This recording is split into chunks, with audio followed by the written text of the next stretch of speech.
Hi, I'm Derek Jensen. This is Resistance Radio on the Progressive Radio Network. My guest today is Mjadwesch. He's a consulting ecologist specializing in threatened species survey and management. 10 years ago, he became interested in what was going on with kangaroos after noticing a disparity in what we hear about, plagues, and what he was seeing during wildlife surveys, generally no kangaroos. On investigating the evidence, he was dismayed to find continental decline in large macropod populations, macropod relatives of kangaroos, and an obstinate refusal by the regulators to engage with the issues. So first off, thank you for your work in the world, and second, thank you for being on the program. Thanks for having me, Derek. So, just sorry to be so general, but tell us about kangaroos and who they are, what are macropods, and tell us about their what they're like when things are going well, and tell us how they're doing right now. Oh, okay. The kangaroos, it's a broad sort of term that's often applied to roughly 50 species of marsupial. So the pouched mammals, typically an Australian group of mammals. There are a few opossums and other things in South America, but it's a group of mammals that are restricted mostly to Australia, and the macropods being the large-footed, macropod being large-footed group that is part of that association of marsupial animals. They were quite diverse. We've already lost quite a few species in Australia since the Europeans arrived. One of them was the two-lake wallaby, which was wiped out basically by hunting. But when the first settlers arrived in Australia, they were everywhere. They basically got off the boats in Sydney Harbour, and there were kangaroos in the forest, and of course they started shooting them and eating them straight away because, that's what you do when you're trying to settle into a country.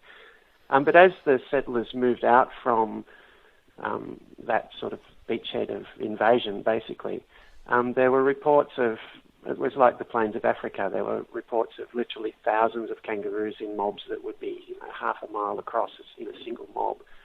The forests were swarming with them. So there's all these accounts of the diversity and abundance of wildlife, and it wasn't just kangaroos, it was everything. There were flocks of black swans taking off in flights of hundreds that were deafening and all these sort of things. These days, if you see, one or two black swans on the Swan River in Western Australia, it's a lucky day. So what Australia was, it was an ark. The Aboriginal people were living in harmony with these species for literally thousands and thousands of years, up to sort of 60, 80,000 years that Aboriginal people lived with these animals. So the diversity and abundance of wildlife and of macropods in Australia was phenomenal 200 years ago, 200 plus years ago. And since then we've seen this process of human impact unfolding in all sorts of ways. Everybody would be aware of the fires that are burning at the moment. That's obviously having an impact on everything, including the kangaroos in the areas that are affected. So before we talk more about what has happened in the last couple hundred years to kangaroos, can you talk about their I hate talking about ecological function because animals exist for their own sake, but do they basically play the same sort of role as a buffalo on the Great Plains? Or, so they play the role of a large herbivore? And what is their role? They absolutely do. Yes, so they've been described as a keystone species. And that was a description used by somebody who was advocating that they be shot in the ACT around Canberra. So they are the primary herbivore of our environment in Australia. They're nutrient cyclers. They do all sorts of things, including soil mixing. So where they have their camps, they dig scrapes, which disturbs the soil, mix the seeds in, does all that sort of thing.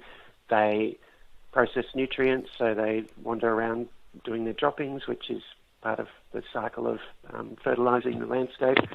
When they die, they rot. They provide then, at that point, resources for all of the beetles and the decomposers and all of those sort of things. So when there were the hundreds of millions of them that there used to be historically, they were an amazingly effective force for ecosystem function, and probably one of the primary constituents of that. And just as an example of how that's changed, when the ACT people shoot them, They literally have to then bring in sheep and cows, and they bring in slashers and slash the grass, and then they do hazard reduction, so they light fires to reduce the biomass, when their specific purpose for shooting them, they say, was because they're reducing biomass. So their function is absolutely as grass grazers and nutrient cyclers in the landscape.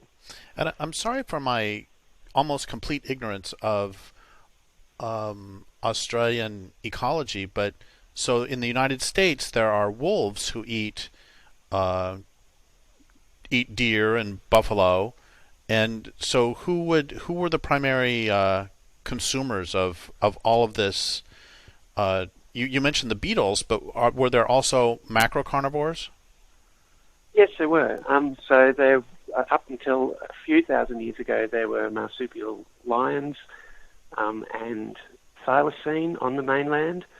When the dingoes arrived between 4,000 and 6,000 years ago, the thylacines disappeared. The marsupial lions disappeared sometime before that, with a lot of the other megafauna, so the diprotodonts and the giant kangaroos. And the general thinking is that those largest prehistoric kangaroos and diprotodonts went into decline and disappeared as a consequence of climate change, so an aridifying environment. And the kangaroos came through that. They're technically the last of the megafauna. Once the dingoes arrived, they replaced those other predators, and then as Europeans brought foxes, they then became an additional predator. So the foxes have been found to take up to 50% of kangaroo joeys. So that's quite a regulating force on the species. And if you think about humans and what we do, we've got, I don't know what it is anymore, but when I looked into it, there were 4.5 million cars in New South Wales, and they are quite a regulating effect on kangaroos at the moment. Yeah, but yes, in terms of natural processes, there were predators, and there still are predators of kangaroos in the Australian landscapes. So, as someone who lives all the way across the world, I sometimes hear that there are just boatloads of kangaroos, and that I do see stories in the press about how there are so many that and you alluded to this, that so many that they need to be killed. And let's not fight about the word need here, because I think we both are disgusted by it. But what can you talk about kangaroo populations, perception versus reality? Yeah, okay. So it's an interesting thing, because I could walk out the door and I could say to somebody, kangaroos are in trouble, and they'd treat me like an idiot and say, there's some over there. And there are. There's a little group on the edge of Bathurst at a place called Boundary Road Reserve. There are more of them on Mount Panorama. But what people don't understand is that these are these isolated little relic populations that are surrounded by agriculture, the city of Bathurst. They're dissected by roads. So what you end up having with kangaroo populations is they end up having these very isolated and fragmented populations that are often attached to the side of an urban centre, because you can't shoot at them when they're next to houses. So pretty well every town that you go to in Australia will have this little group living at the golf club or living on a common right next to the town. But once you get away from that environment out into the farming landscapes, you start to notice there are no kangaroos. So the extensive tracts of bush still have kangaroos, and when you look at the survey data from the surveys that the government does and distribute the records spatially and look at where they're seeing them, you see that they're very closely tied to remnant vegetation, which you don't have in farmland. It's often mostly cleared and often broad-scale clearing, and edges of towns. So the actual reality for the species is that they now persist in pockets, with generally wide open landscapes where there are no or almost no kangaroos.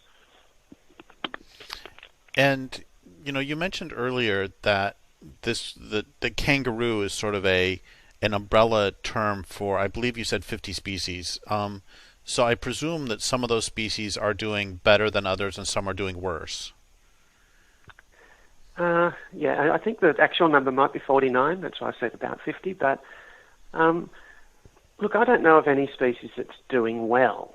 So the scientific sort of community are very well aware that all of the smaller species are in big trouble. So the bettongs and those sort of things are really, because they're in a size class where things like foxes can predate more than just a... There have been a large number of the smaller macropods that have been taken out completely on the mainland. They persist on Tasmania, which is an island and doesn't have foxes. So all of the smaller size classes are in big trouble. The possible exceptions being a swamp wallaby. So the swamp wallaby is one of these species that hangs on until the bitter end.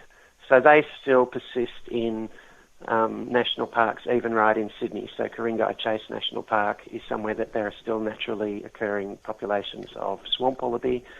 They used to shoot them just down the road from the Australian Museum in Sydney, in the 1830s. They were pretty well everywhere then. They're much more fragmented and reduced now, but they seem to be the species that is most able to cope with human development. They hide along creek lines, even in Bathurst, like right through the centre of town. You can still find swamp wallabies along the river and creeks right in town.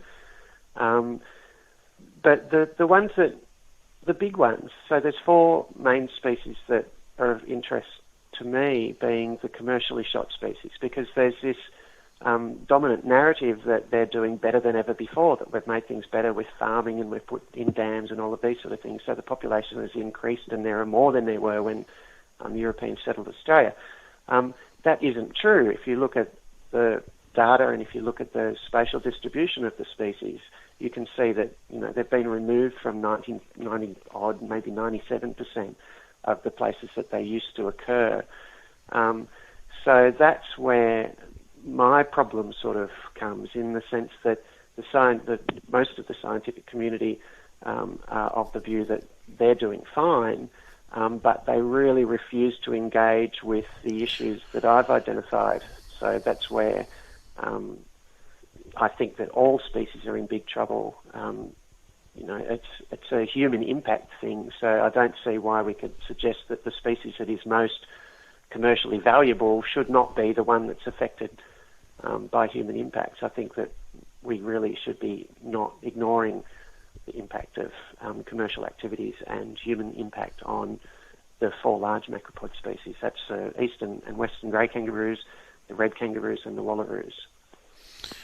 So before we go on, you've mentioned shooting kangaroos a lot, and in the United States, there is, among people who live in the country, there is a great hatred of wolves, and they kill wolves and coyotes because they hate them. And that's as opposed to shooting deer or elk, because they like the whitetail population of deer in the United States is doing fine, even though there's a lot of hunters, because white-tailed deer like edges and they like farmland, and so they've actually done well. There are other species of deer who've not done well. But the point is all of the shooting, I guess the question I'm asking is all the shooting of kangaroos, is that based on a hatred of kangaroos, much like there in the United States there's a hatred of wolves, or is it for other reasons? It's for a lot of reasons, and hatred is one of them. There is certainly that inherited attitude. So again, when Australia was first settled, there were a lot of kangaroos, and I've done a couple of calculations looking at landscapes and different environments carrying capacities. And I've also looked at how much total grazing pressure is being exerted in Australia today. And when I look at that and convert those numbers into kangaroos, both of those figures came out to about 1 billion.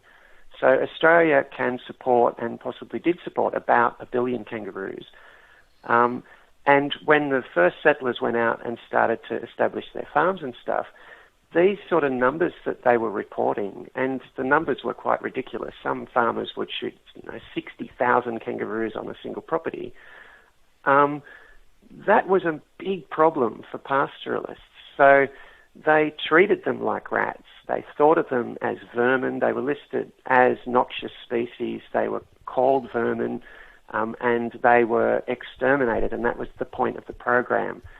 There was a huge amount of hatred towards them. Not in the very first stages of settlement. They were sort of seen as, the symbol of Australia, and they still are in some parts. But once the farming sector identified them as the main enemy to agricultural production in Australia, they poisoned them, they were brutal to them. The design of fences is actually something I look at as something that was probably designed in order to just have this sort of impact on the population, because they have fences are generally mesh at the bottom and then a couple of strands at the top. So the mesh makes the kangaroos jump over, and if there's a tiny miscalculation and their foot goes between the strands at the top, they get twisted up in the wire and they hang there, and they take a day or two to die. So there's all of these things that have happened. I've literally attended kangaroos that have fallen through cattle grids, and the person who called said, the farmer said, don't worry about it, it'll be dead in a few days. Their complacency towards the welfare of kangaroos is sometimes quite extreme and cruel. And so you get that. And when I spoke about this issue with somebody from the US actually a few years ago, and I said about this intergenerational hatred, the guys looked at each other and just said, just like wolves. They said basically there are still people in America who hate wolves, even though there are no wolves left.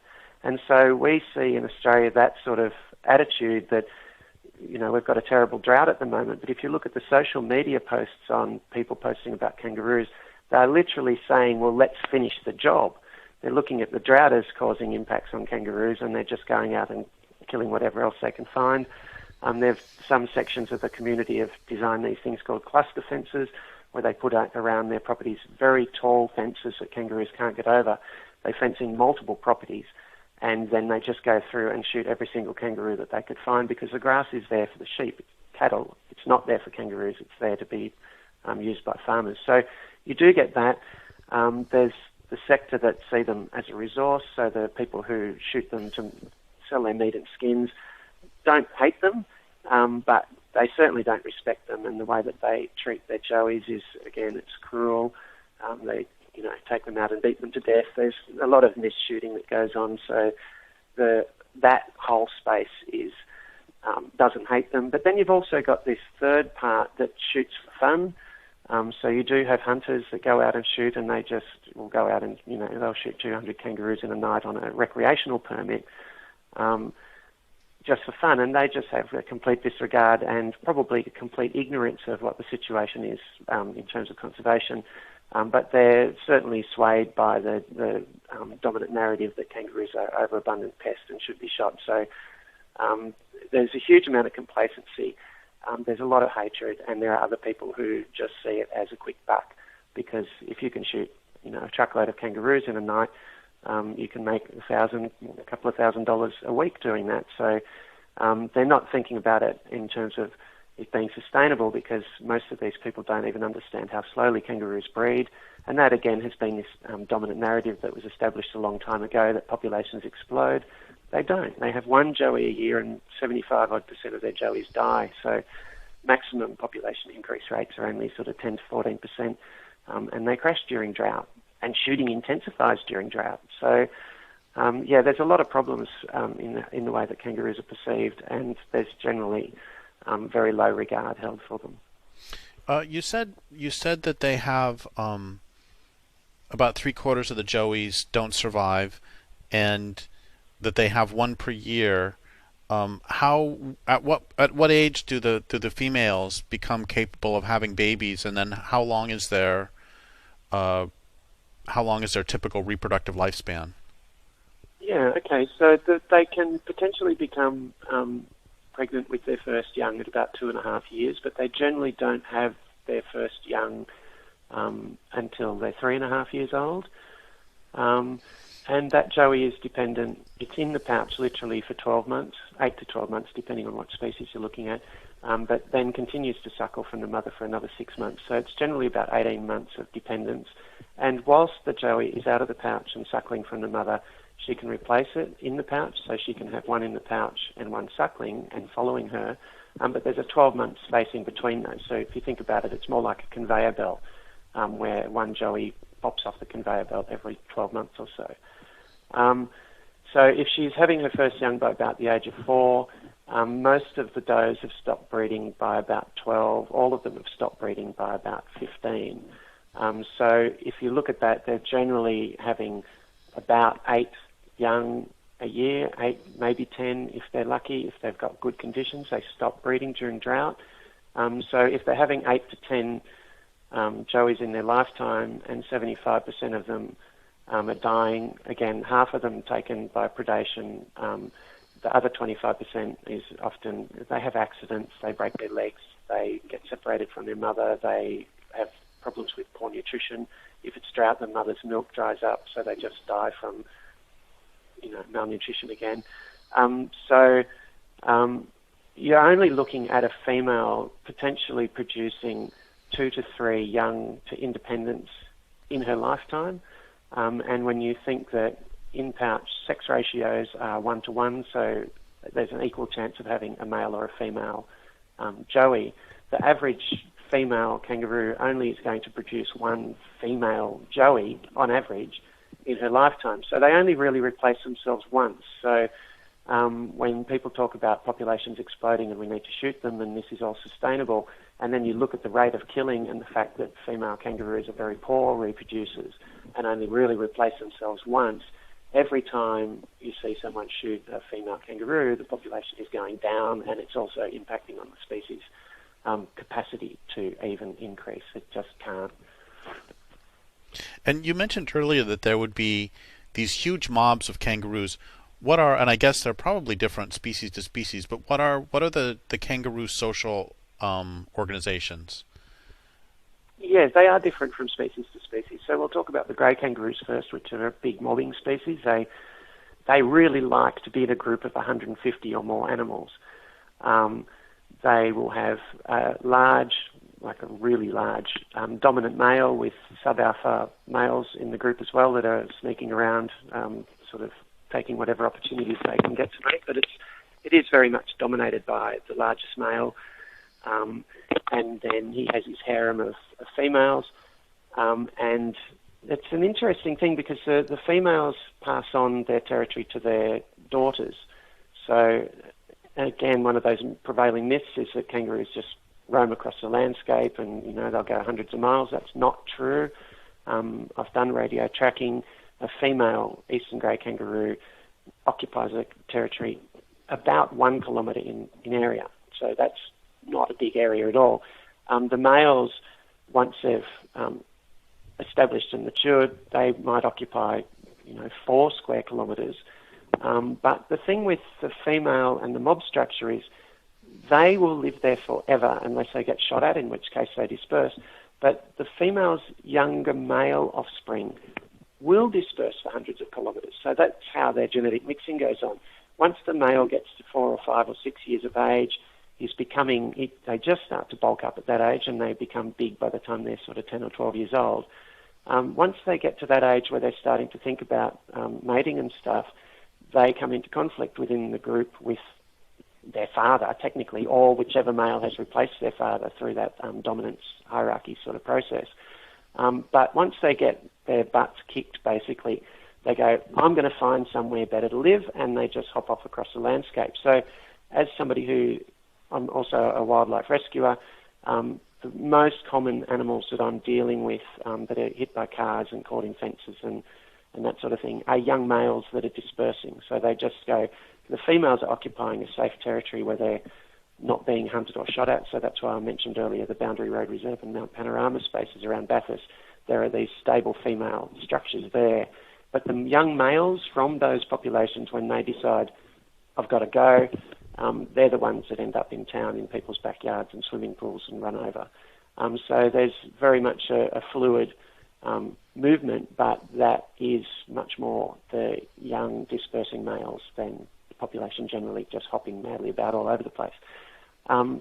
Red kangaroos are similar, but a much more capacity to disperse, so their home range will often be up to 10 kilometres. square, and they can follow storms during drought, but they still return to their home ranges after drought breaks. So, they might end up 70 kilometres away following storm peak. But once there's general rain everywhere, they do go back. And these guys did some studies on them in the 1970s where they were catching them at water holes and putting radio collars on them and then driving them 70 miles away and chucking them out of the back of the car and seeing what they did. And the red kangaroos all homed, even from 70 miles away. The only ones who didn't make it back were the ones that farmers shot or got caught in the corner of paddocks where the fences were too hard to get through. And they tended to still be in those paddocks at the corner that was closest to their home range. So they very much home range species that want to occupy and live in their familiar landscapes. And then the other ones that I mentioned earlier that are subjects to commercial killing are the wallaroos. And they have an even tinier home range. So again, people have done radio tracking studies on them. And the females that they tracked were never more than 400 metres from where they were collared. The males were never more than 900 metres from where they were collared. So this is a species that occupies, they used to call them the hill kangaroo. They live on more hilly country. Their group structure is very tiny. So a typical group of wallaroos will be consisting of the male with 2 or 3 females and her young offspring, including possibly young males. But by the time the wallaroo males get to sort of 2 or 3, they're already dispersing from those safe spaces into sort of hazardous environments, which is, again, where I tend to encounter them doing rescue work. They're always getting in trouble. So they are all very specifically different in their group dynamics.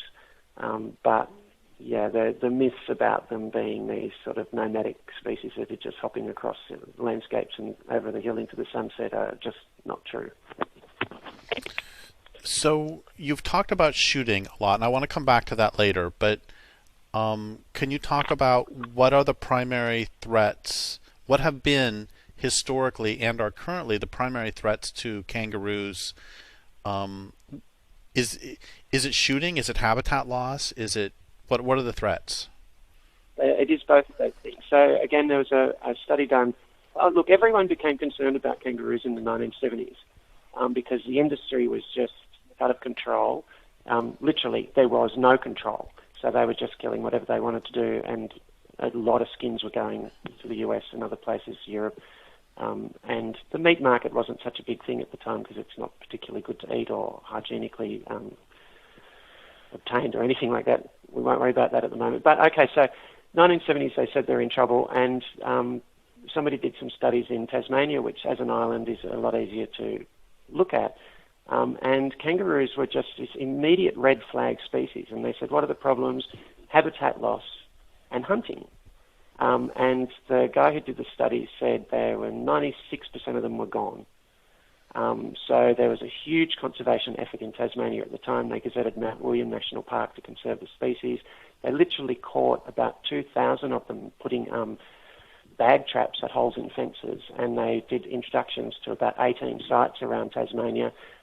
Mostly they died. They don't like being caught like that. They had quite good success. I think they had about 94% handling success, but when they relocated them to new locations, often they would be just too hostile in environment with roads or suburbs or shooters or whatever was still going on around them.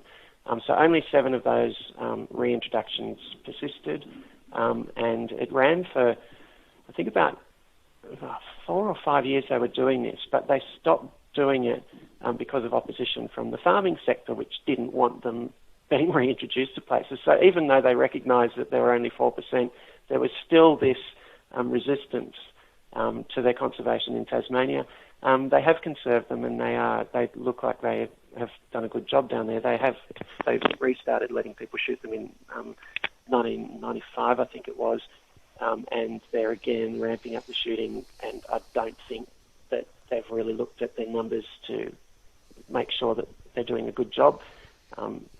But on the mainland, it's really interesting that they have completely ignored those findings. So Tassie was 100% unequivocal that what are the impacts? Habitat loss and shooting. On the mainland, everyone says that same process hasn't happened. But when you look at what's happened, it obviously has happened. If you look at the broadacre clearing sort of landscapes, there's no kangaroos there. So it clearly does have an impact on the population. And a wonderful CSIRO researcher, a guy called Graham Arnold in the 1990s, was doing a lot of work in Western Australia. And he looked at 462 remnant woodland patches through the sheep wheat belt of Western Australia. And he said patches less than 2 hectares are too small. Kangaroos have disappeared from those landscapes that only have 2 hectare remnants left across them. He very much linked their persistence to large remnant sections of vegetation. So again, when your question is, what's the impact? Obviously, the clearing is the impact, so the persistence is linked to remnant vegetation. But then he said the next most important factor for persistence was distance from humans. So again, the only logical conclusion we can draw from that is that the further they are away from humans, the less they're shot. So again, it seems pretty obvious that it's habitat loss and shooting that causes their decline and disappearance from landscapes. And there are, so talk more about the shooting. You've mentioned it a few times. How many kangaroo are shot per year, do you believe? And how many of those are under what different types of programs, whether it's farmers shooting them informally, whether it's government shooters shooting them, or whether it's people shooting them for harvest, for leather or food? Okay, so this is again one of the fundamental problems. Nobody knows. We know that about 3 million a year were being shot in the early 2000s when the Russian meat market fired up. It was running from 2000 to 2009. By 2002, they were shooting about 3 million a year as part of the commercial harvest. But in terms of, and that's declined, and the industry and government like to say that they're not shooting that many anymore because there's not the market for them. But the numbers shot commercially declined from peak kangaroo was 2002. So the industry the export to Russia didn't stop until 2009, and already by 2009 there was 7 years of decline in the take, down to only about 20 to 25% of what they were shooting in 2002. So most harvest models around the world would look at that and say population's in decline. Nobody in Australia is willing to talk about that. Everyone just says, oh, it's all market forces, that's what determines how many are killed. That's not true. If it's not true for any other species on Earth, it also isn't true for kangaroos. So I've done quite a bit of looking at harvest statistics, and the decline in the harvest statistics is at every temporal and spatial scale. So every chiller box declines, every location declines. It doesn't matter if you're looking at from 1997 to 2001 or 2001 to 2005 or 2014 to 2018. Every single time period in the commercial harvest data shows decline in the take. So that's pretty comprehensively a fail for anyone who says that they're not impacted by shooting. Then we get to the other two parts that you talked about, which are farmers shooting. So this is a really crazy one. When I first got interested in kangaroos in 2009, I contacted the department and said, you can't say this is a sustainable industry if you don't know how many are being shot. We know how many are being shot commercially, but there are no figures anywhere on how many are shot by farmers. Can you please provide that data? And the department came back and said, we don't collect that data. All of the shooting by farmers is managed locally. So you walk into your National Parks office in Burke and say, I want to shoot 200 kangaroos. You get a tag over the counter. Nobody asks, did you shoot the 200 kangaroos? Nobody follows it up because it's too much effort for the farmers to report back. It's too much work for the ranger to make a phone call and say, did you shoot the 200 kangaroos? And there was no central repository of that data. It was not fed through into a system. So when I asked that, the department said, we're going to do it from now on. So I ended up with data for 2011, I think it was, and then they stopped again. So, there's no, and they literally said to me that it's too much work for the farmer to make a phone call and say, yes, I shot those 200 kangaroos, and it's too much work for the ranger to follow up and make a phone call and say, and chase up, did all those tags get used? On top of that, when I was doing some work on threatened plants in Western New South Wales, I picked up some resources from the Dubbo office of national parks, and we went out to the shed because it was, there were boxes of books on plants, and most of the shed was full of boxes of permits to kill kangaroos, farmer tag permit forms. And I was just like, wow, this is a lot. He said, we empty this shed 3 or 4 times a year, and he said, we think that probably 2 or 3 kangaroos get shot for every tag we hand out. So the department knows that there's illegal shooting or thinks that there's illegal shooting. They've never investigated or done anything about it. But they really have no idea about how many are being shot in terms of having a total, or of how many are shot illegally through that process. And there is absolutely zero interest in illegal shooting that is completely not farmer-related and not industry-related. So in Australia, when I was a young bloke, everyone just, what's going to do on the weekend? We're going to go shooting, and I'll just go out and shoot kangaroos for fun. Western Australia and Queensland both have recreational permits for kangaroos, so you can go into your national parks and they'll give you a tag. Here you go, you can go and shoot 50 kangaroos if you want to have fun this weekend. So really lightly regulated in those 2 states, but all of the other states, if somebody wants to shoot a kangaroo and you're in the bush, it's a victimless crime, essentially. There's no one to see it, there's no one to report it, apart from the victim obviously being the kangaroo. There's absolutely zero interest in prosecuting that. I've literally referred local national parks rangers to eyewitness accounts of people shooting kangaroos, and national parks didn't do anything. Basically, they said it's not CSI, so they just don't worry about it. So, yeah, when we see the press coming out of Australia talking about this is the world's best managed sustainable wildlife harvest, basically they don't know how many there were because nobody's looked at doing that modelling. It's something I'm working on at the moment. How many were there pre-European? They don't know how many there were. They don't know how many there are because their surveys are all flawed. They keep fiddling with correction factors and changing their survey methodologies. And they don't know how many are being shot. So there's 3 very fundamental failures in the management program that mean that when we hear about it, that is sustainable industry, basically they don't know that because they don't have any of the data to prove it. So I'm putting together 2 of the numbers that you said, and one is you said that you threw out the number 200, that a farmer could get a permit. It sounds pretty easily to kill 200 kangaroo. And then also earlier you were saying that for some species of social kangaroo, they like being in groups of 150. So what that suggests to me is that when that particular permit would be granted to kill 200, what you're talking about is the destruction of an entire community. That's not what a predator would do by eating one at the edge. No, that's exactly right. And 200 was just an example. A farmer can get a tag, a permit for 400 or 1,000 or whatever he wants, basically. There's no checking. Rangers don't go out to a property and assess and determine whether there's been a valid sort of population estimate. And one of the other problems is that because a kangaroo's territory might be 1 square kilometres or 4 square kilometres or 10 square kilometres, depending on what species you're looking at, they don't understand that there are boundaries involved. So 2 farmers might put in applications to shoot 200 kangaroos each, and they might be the same kangaroos. So, there might be a mob of, 150 or 200 kangaroos on a property that is occupying a landscape across a boundary. So both of those farmers are getting annoyed about the same kangaroos, and both of them can easily get tags.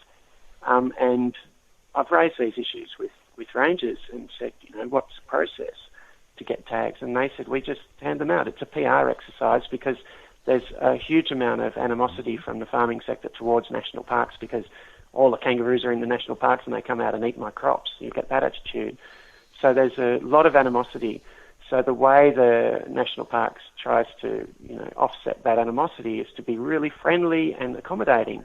And in New South Wales, I don't know if it was this year, it's 2020 this year, I think it was 2018, the Department of Agriculture effectively took over management of kangaroos. So national parks are the people who hand out the tags, but the Department of Agriculture do all the research, they do the surveys, and it was the Agriculture Minister who announced the relaxing of all of the laws about shooting kangaroos in 2018 in New South Wales, so that farmers could then get their tags by making a phone call or sending an email. They no longer had to go into national parks and fill in forms. They no longer had to affix tags to carcasses. So it's really the agricultural sector who sort of drive what goes on with kangaroo management in Australia. It's not a conservation sort of program in any way, shape or form.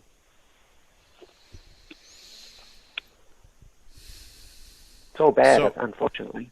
Yeah. So we have about 10 minutes left, and before we go to a real wind-down question, are there major topics that you've wanted to cover that we haven't even started on? Like you mentioned in passing. I'm sorry, go ahead. No, I was just going to say the surveys are a thing that was the thing that fascinated me right from the start, how they come up with these population estimates that they tell the world, 54 million kangaroos or whatever they're saying the population is at the moment. That to me is just a whole fascinating space, because I've gone and got the raw data from the departments. I've really broken down how they do their surveys, because my core business is wildlife surveys. If I'm surveying daisies and doing density population studies of daisies, it's absolutely no different to doing beetles or kangaroos or whatever else you're doing. The principles are the same. So I've really drilled down and dissected how they come up with their population estimates of 54 million. And there's these really sneaky little tricks that they've put in. So in the 1970s, when they started doing the surveys, because everyone was genuinely concerned about what was going on, they really wanted to devise a system of survey to come up with population estimates for the continent, so that they could make sure that this new industry that they would now be regulating, instead of it being unregulated prior to that, would be sustainable. So they had really good people working on it. They designed these surveys. They came up with these things called correction factors, which are completely valid. If you're doing a wildlife survey, you cannot find and count every single animal in your study area. So they came up with 1.8 for red kangaroos. They were working in arid zones at the time, so they didn't come up with a figure for grey kangaroos at the time. But they came up with 1.8 for red kangaroos, and so they'd fly along in their planes and they'd come to the end and they'd times it by 1.8 and say, we think the population is this. Subsequently to that, they came up with correction factors for grey kangaroos, which were about 4. They thought that because they occupied more wooded landscapes, that they were harder to see and they were recording less of them, so they devised an alternative correction factor for them. But over the last 40 years, every now and then, they revise their correction factors. So there's this fundamental concept in science. When you devise a constant, they call it that for a reason. You don't change it. It's a constant. You always use the same thing. So the precepts of science are replicate, repeat. Don't go changing your methodology. Don't change your constants. And that is all the surveys have ever done. They constantly change their constants. They constantly change their survey methodologies. So they vary the strip width that they count. So when you're flying along in your helicopter or your aeroplane, you can count either side of the plane, and they have counted variously 100 metres to either side and 200 metres to either side, and they've come up with different correction factors for all of these sort of things. So they've used up to 23 is the highest number that I've seen, where they were timesing, C1 times by 23, pop out a million kangaroos or whatever. So really sneaky. I've raised these issues with the department. New South Wales has dumped correction factors in 2016. They've gone to a double count methodology, which is a better methodology. But so they still have detection probability within those models and equations, so they're still fudging the figures by applying different constants to the normal correction factors. But they've all, and as well as that, it not only proves that all of their pre-existing population estimates were wrong, because if they were doing valid surveys for 40 years, they wouldn't have changed them when I said, hey, your surveys aren't valid. They would have said, yes, they are, and they would have kept doing them. So by dumping those methodologies, they're admitting that their methodologies were crap, basically. That's a technical term. But they also were doing this other thing. So the correction factors were a problem. They were also flying over national parks and counting kangaroos in national parks and using those kangaroos to derive densities which were applied to farmland. So again, that's a big no-no. There's absolutely zero stratification of their data into different habitat types and different land uses. So, well, hey, why don't they fly over a national park, count kangaroos, and then they can apply that same number to downtown Melbourne?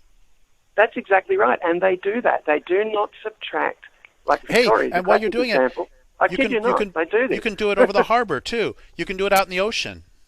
Yeah, give them flippers and a snorkel. So that's what I mean. Ballarat is a town of 100,000 people, and they apply the kangaroos recorded in national parks in Victoria to the area of Ballarat and cleared farmland. And when you look at their transects in Victoria that are over wheat fields, they return 0. So this is a 25-kilometre long transect where they see no kangaroos. They use the kangaroos from their 25-kilometre transect along the edge of some timber or in the national park or wherever else they're doing these surveys. They apply them to the farmland. They apply them to the towns. They literally said in their 2017 survey report where one of their transects went over a town and I plotted their data. There were no kangaroos in the town. They literally said in their report, we're going to have to move our transects and make sure we don't sample urban areas anymore. But they do not subtract those urban areas when they do their area calculation, like their density times area. So this is how bonkers it is. So they're literally saying there are 54 million kangaroos based on surveys that they've abandoned in New South Wales. 2018, they've done a wonderful little report where they said, we no longer fly over national parks. They were. So again, this is just this 100% validation that their survey methodologies were dodgy in the past. They've tried to fix them, and I'm working on their new data sets. It's fascinating. But what it also is it's a very much a 100% repudiation of all of the other states which still use correction factors and who still fly over national parks doing their surveys. So, there's just, and that's the other thing. I've spoken with other ecologists, international ecologists about all of this sort of stuff, and they're shocked that even survey methodologies haven't been standardised and that every state isn't doing the same thing. Some of them are using helicopters, some are using fixed-wing surveys, some are doing 200-metre transects, some are doing 100-metre transects. Even New South Wales has fixed-wing and helicopters and 100-metre and 200-metre and double count and all of these sort of things. It's just, this is not science. It is pseudoscience. So anyone overseas who's listening to this and then reads a report that says, about kangaroo plagues and rigorous and scientific, I just shake my head. And the funny thing about, it's not funny, it's incredibly sad. I've raised all this with the department and I am just totally blacklisted. They just hate me. They refuse to reissue my license to be a practicing ecologist a couple of years ago. I literally had to take the department to court just to get my license back to do the wildlife survey work that I do. And the CEO of National Parks described me as the worst consultant in New South Wales. I'm just like, wow, that's a bit of a slap in the face. All I've ever done is, work on these sort of issues that are important. For species conservation is important to me. I love, my thing is reptiles. I'm not even that into, I wasn't into kangaroos that much. I am now, obviously. But yeah, look, it's a big shame that it's very much shooting the messenger. There are serious problems. They've acknowledged those problems by dumping their survey methodologies, but they're still treating me like I'm some sort of criminal instead of somebody who actually has, real competencies in threatened species and wildlife management. So, that's how it is. Just get on with it. So we have 1 or 2 minutes left, and what do you want people to do with this information, and how can they support you? And more importantly, how can they support the kangaroos? Look, that's a hard question to answer, Derek. Nothing, apart from the extinction of kangaroos, is going to stop farmers shooting kangaroos. I do like there are health issues with eating the meat, so I would really urge everyone, don't eat the meat, research it properly. They're not tested for things like toxoplasmosis. They can't produce a clean product, or Russia would still be importing it. So, don't use kangaroo products. There was a film made a couple of years ago that's doing a very big push internationally to impact on the markets for skins as well as meat products. I think that's all very valid.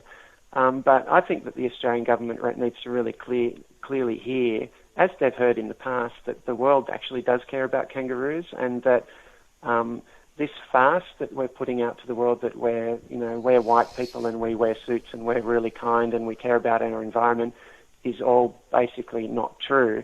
We're in charge of the most scandalous wildlife swindle on earth.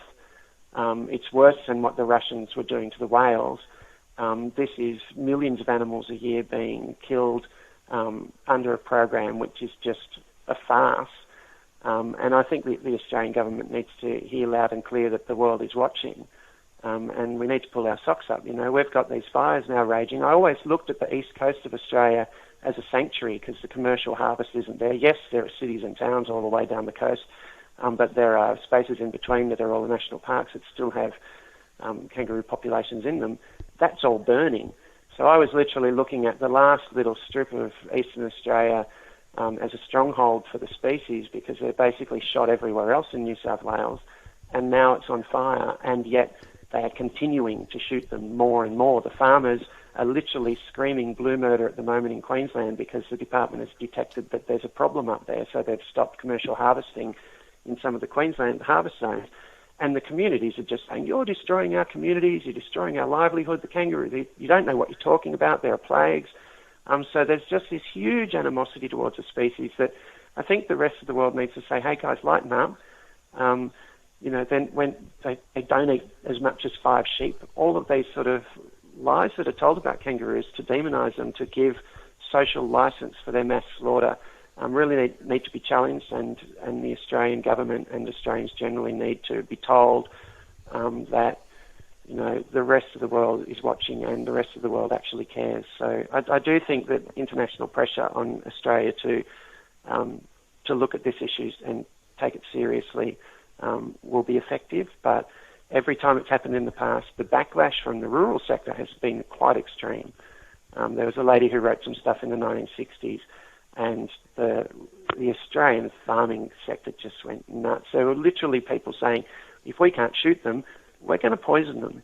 So there's this complete animosity that somehow needs to be broken, and I do think that science can do that. Nobody's really explained to the farmers their low impact, their slow breeding. The farmers have been allowed to live under these sort of misapprehensions that kangaroos are terrible for the environment and that they breed quickly for 200 years. Nobody has ever explained to them that those things are just not true. And I think that if farmers understood that maybe they would lighten up and say, okay, well, having 20 kangaroos in the back paddock isn't such a big deal. I'll leave them alone. But yeah, we really need to have a lot of probably counselling and psychotherapy to get Australians off their case, because the poor old kangaroos are copying it everywhere. Well, thank you so much for your work, and thank you for being on the program. And I would like to thank listeners for listening. My guest today has been Ray Mjadwesch. This is Derek Jensen for Resistance Radio on the Progressive Radio Network.